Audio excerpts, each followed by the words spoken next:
let's just quickly run over the Ian image. And this was how they got it in the studio. So there was a lot of lights around, kind of illuminating inside the eye sockets or from the sides, from the front, all over the place. I'm just going to quickly show you how to get that kind of glow around. Let's say I wanted to put a little bit of extra luminance around, say, the nose, the forehead. Watch this. I'm going to make a new transparent layer. And I'm going to load up a selection. So I'm going to enter select, and I'm going to choose color range, which lets you select a range of color. And we can either click on this little preview over here, or we can click on the image itself. If you click on the image, you can very closely match the area you're trying to give that luminance to. So I'm going to say the eyebrows up here, this kind of part above the forehead. So I'm going to grab the fuzziness. You don't want too much. You want just a little hint of selected area there. And when I hit OK, you can see, wow, hardly anything selected. But watch this. I'm going to go Edit, Fill, and for Contents, White, deselect, and look at that beautiful glow. Now, okay, it makes it look a little bit moldy, doesn't it?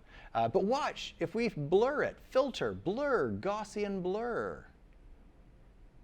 Hit it with a bigger radius, maybe something around there. And there's before, and there's after. You can see it just puts just a hint of a glow on the forehead there. Now, if you want to do a few other sections of it, I'm going to do a couple more. So if you missed the first one, I'm going to do some for around the cheeks, under the eyes. Make sure you do it on another layer. So I'm going to name this one Forehead Glow.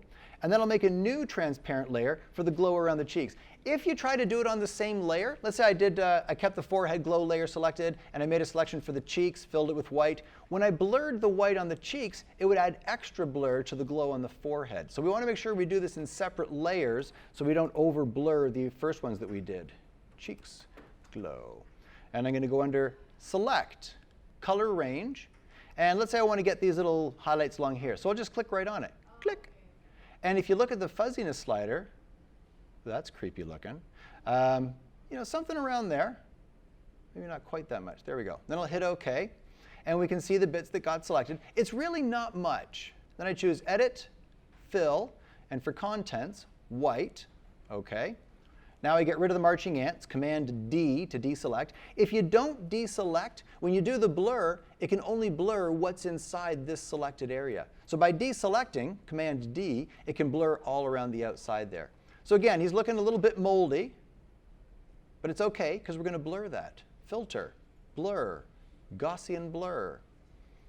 And there it is at that same 27.5. If you don't do it enough, he's still going to look moldy. If you do it too much, it's simply going to disappear. So again, play around with the radius until you find something that gives it just that kind of ethereal glow around the face. I'm going to do another one for the chin area around here. So I'm going to make a new transparent layer. I'll just name it Chin Area. And I want to make a selection based on whichever kind of highlight area I want to accentuate. So I'm going to go under Select, Color Range, and I'll just click on this little line over here. Play around with the fuzziness, just a little bit of it showing. Hit OK. And there's a selection based on what I clicked on. I'm going to fill that with white. Edit, Fill, and for Contents, I'll choose White. And then deselect. So either select, deselect, or the keyboard shortcut is Command D. And that gets rid of the marching ants. There's that moldy cheese look. And then Filter, Blur, Gaussian Blur. And play around with the radius until it blends in.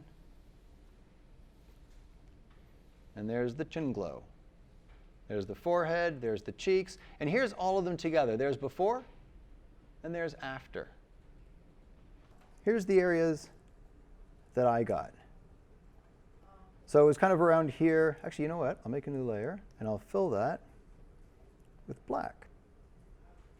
So there you can see the areas that I highlighted. Wow, that's really creepy now.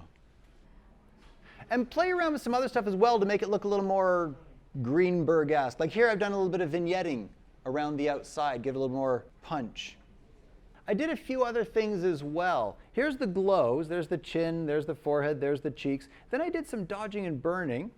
And look around the eyes here. You can see we did a little bit of lightening in the colored part of the eyes. And one of the things about using a lot of lights like this, take a look at what's happened to the pupil of the eye. See how it's a little bit kind of grayish in there?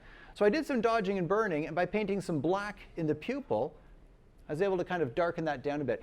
Especially in lighter colored studios, you'll notice you get this kind of a grayish wash in the eye. A little bit of darkening kind of helps give a bit more of an attentive sort of look to it. And a little more darkening around the eyebrows, around the outside of the face to kind of frame it up a bit. And then I threw on a curves layer, just do a little vignetting, kind of help pull the attention in, and then a little extra saturation in that blue around the outside. So here's the original image out of the camera, which is close, and then just a little bit of cleaning up here and there to dial it into what we were looking for.